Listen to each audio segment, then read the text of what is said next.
Oi pessoal, me chamo Agnes. Eu tenho um filho, né? O meu filho Nicolas, ele tem 9 anos. Ele é autista, nível 3 de suporte, até o momento. E esse é um dos vídeos que eu pretendo gravar para vocês, para explicar um pouquinho, né? Mostrar um pouquinho da minha rotina e dizer para vocês como tem sido os tratamentos, os avanços que a gente tem tido, né? Em relação aos tratamentos com ele, né? No vídeo anterior, eu tinha falado um pouquinho sobre a minha experiência após receber o diagnóstico, né? Falei um pouquinho com vocês, quem ainda não viu, se quiser ver, tá bem bacana, né? Tá bem breve, mas assim, eu resumi muito sobre o que eu senti quando eu recebi o diagnóstico do Nicolas, né? Quando o neuro disse que ele era autista, mesmo eu já sabendo, né, que ele era autista e tudo mais. Mas hoje eu queria falar com vocês a respeito, né, de como tem sido, né, os desafios, como que foi os sintomas no começo, né, que eu comecei a perceber que o Nicolas, ele tinha comportamentos diferentes, né. Eu sempre trabalhei com criança, né? Eu vim de uma família muito grande, então eu via meus irmãos, amigos, né? E também eu trabalhei com crianças desde muito cedo. Então, assim, eu sempre vi comportamentos de crianças e tudo mais. Então, quando eu fui mãe, eu vi, né, uma diferença muito grande no meu filho. Só que até então, né, quando a gente é mãe, assim, a gente acha coisa de criança, a gente ouve muito isso também. Tanto de profissionais, tanto de família, coisa de criança, isso aí não tem nada demais, né? Isso causa também um diagnóstico tardio, né? Porque a gente acha que é por conta de, é criança, é normal, então a gente muitas vezes não busca saber. E foi o meu caso, foi o que aconteceu comigo. Então, eu mesmo percebendo, né, os sintomas do Nicolas até os 4 anos dele, eu não busquei, né, uma ajuda profissional, de perguntar para pediatra, né, por que desse comportamento dele. O Nicolas sempre teve, né, um comportamento diferente, ele sempre agrupava os brinquedinhos dele de uma forma diferente. Nicolas, ele sempre teve muita atenção focada e pegava os brinquedinhos dele de carrinho, por exemplo, arrancava as rodinhas, e ele sempre brincava só com as rodinhas, ele desmontava o carrinho todo, e ele só brincava desse jeito. Ele também tinha uma mania muito, um comportamento diferente, né, não digo nem mania, um comportamento diferente, que eu comprava um brinquedo, ele não tava nem pro brinquedo, ele se focava em outra coisa. Por exemplo, uma panela minha, sei lá, alguma coisa de casa meu, né, que ele gostava, ele se atentava mais a isso. E fora as outras coisas, né, por exemplo, não dormia, ele sempre teve muita dificuldade para dormir, ele sempre foi muito agitado, eu chamava ele, por muitas vezes ele não me respondia, sempre gostou muito de brincar sozinho, se irritava muito fácil quando eu falava não, mas era uma irritação que pra mim era anormal. Volto a repetir que das outras vezes, como eu já cuidei de outras crianças, então eu via esse tipo de comportamento que pra mim era um comportamento, né, diferente. Então, quando eu percebi, o ponto mesmo que eu percebi que eu precisava mesmo buscar ajuda profissional, médica, foi quando ele se internou, né? Foi um problema de saúde que ele teve, precisou de uma internação. E ele ficou extremamente descontrolado, muito agressivo, ao ponto de ele não conseguia me ouvir, não conseguia ouvir ninguém, os médicos, os enfermeiros que estavam ao redor, na ocasião tentaram me ajudar, e foi muito difícil mesmo. E foi ali que chegou uma psicóloga, né, e aí ela me chamou no canto, e aí ela falou comigo, né, mãe, com todo jeito, né, e falou comigo que o comportamento dele, naquele momento, se mostrou diferente e que precisava de um pouquinho mais de atenção. Foi aí que eu comecei a olhar, não somente como a Agnes mãe olha pro filho, que muitas vezes já ouvia das pessoas: ah, normal, isso é coisa de criança. E essa frase já começou a sair da minha cabeça: isso é coisa de criança.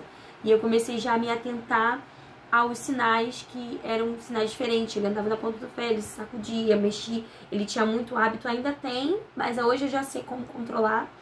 Puxar cabelo, né, mexer na orelha, girar. Ele tinha um comportamento de girar o tempo todo quando ele ficava nervoso, mexia as mãos e ficava girando. Enfim, andava pra um lado pro outro, pro lado pro outro, pro lado pro outro, é assim que ele ficava. E aí eu comecei a observar e eu comecei a conversar com os profissionais, né, com a pediatra. E, pasmem vocês, acredito eu que isso não vai ser surpresa, porque se você não passou, acredito que 98% das famílias passam por isso. Eu ouvi a mesma coisa: mãe, é coisa de criança, isso é normal, vai mudando com o tempo, a criança ela vai, né, crescendo e vai mudando esse comportamento. Só que o tempo foi passando e o comportamento dele não foi mudando. Pelo contrário, foi se ficando mais intenso, assim, se intensificando mais e tendo outros comportamentos que não eram comportamentos pra mim, né, ali naquele momento, digamos assim, entre aspas, normais, né, que é só um termo grosseiro, né, de se usar. E aí começou a minha luta, né, que o médico, de um lado tinha um médico que dizia: ah, mãe, vamos começar a prestar atenção nesse comportamento, que é um comportamento que, né, não é um comportamento de uma criança típica. Mas, em contrapartida, tinha a pediatra que já fazia acompanhamento médico, que dizia: ah, não, é normal, vamos ver conforme o tempo. E aí o tempo foi se passando, aí a gente trocou de pediatra, veio outra pediatra, a pediatra disse a mesma coisa, e eu ali vendo naquela luta, né? O Nicolas não dormia, Nicolas ele tinha muita dificuldade, né? A alimentação era sempre muito difícil, com ele muito difícil. Dormir, ele não dormia direito. Até hoje a gente tem essa dificuldade. Por isso que eu falo pra vocês que esses vídeos são vídeos que eu queria fazer com vocês, que eu pretendo fazer com vocês, pra acompanhar o processo, né? Porque eu não tô sozinha. Não é só comigo que eu passo essa dificuldade. E no terceiro médico que a gente passou, eu me lembro perfeitamente como fosse hoje. A gente entrou pra fazer a consulta pediátrica. E essa médica, sem eu falar nada, e Nicolas falar nada, a gente entrou na sala e aí ela percebeu, né, que aquele comportamento dele estava diferente. E aí ela começou a perguntar: oi, Nicolas, como você tá? E tudo mais. Ele não respondia, ele não estava respondendo ela. Tava andando pela sala, inquieto, né, olhando tudo, observando tudo, consertando o que estava fora do lugar. Então ela começou a perceber e ela começou a anotar, né. Aí no final da consulta, ela começou a me fazer outras perguntas, tudo mais, normais, né, de rotina. E aí ela me deu um encaminhamento, que foi o meu primeiro encaminhamento que eu tive, né, com o Nicolas, que foi em 2020, foi meu primeiro encaminhamento. E aí ela foi e falou: ó, mãe, o seu filho tem comportamentos, né, ali do aspecto autista. Só que eu não posso dizer pra senhora, mas vamos fazer um encaminhamento pra gente começar, né, ali estudar e ver, né, a respeito disso. E aí eu dei entrada e fiquei esperando. Foi a minha primeira entrada, fiquei esperando muito, muito tempo, né, porque a gente espera, né, ter a fila do neuro. E é aí que muitos acabam desistindo por saber que é difícil. Eu ouvi de tantas pessoas que, mas é muito difícil, muitos anos, você vai ficar na fila, não vai conseguir. E nessa a gente acaba desistindo, né, gente? A gente acaba perdendo a fé de que a gente vai conseguir uma vaga, de que vai ser chamado. Mas eu nunca desisti, não. Eu continuei ali, passando pelas lutas e confiando de que uma hora a nossa vez ia chegar. E aí chegou num posto Atalaia, que era o posto onde eu tava. A médica conseguiu, né? A gente conseguiu um encaminhamento. E lá foi bem rápido, que a gente fez a troca de bairro. E aí a gente conseguiu um outro encaminhamento, um novo encaminhamento, que foram 4 encaminhamentos durante esse período de 4 anos, que eu fiquei ali, né, 4 a 5 anos. E aí eu consegui o laudo, né, como eu falei no outro vídeo, eu consegui esse ano, né, o laudo dele. E é isso. Falando pra vocês que não é fácil, né, não é fácil, mas se você continuar, mesmo que seja demorado, se você continuar, você vai conseguir. Uma hora você vai ser chamado. Quando você for chamado, fala tudo.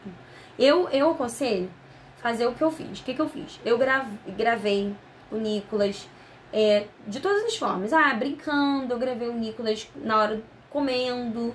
Nicolas quando tava indo pra escola, eu gravei o Nicolas. Eu gravava o Nicolas quando tinha os momentos dele de crise, que hoje eu sei que é crise, naquela época eu ainda não entendia, então eu não sabia. Então eu comecei a gravar o Nicolas, como que ele ficava, o comportamento dele. Por quê? Porque isso é extremamente importante quando você tá na frente do neuro. Por quê? Porque na hora lá, você anota e você grava. Porque na hora, se você for despreparada, você vai esquecer. Entendeu? Porque é tanta coisa na nossa cabeça que a gente acaba esquecendo. Então, muita coisa vai passar desapercebido do que você precisa falar. Então, é importante que você grave, que você registre tudo, que você anote, para que quando você chegar na frente do neuro, ele vai te fazer perguntas e você também vai estar preparada para saber responder, você vai saber o que dizer sobre o seu filho. Entendeu?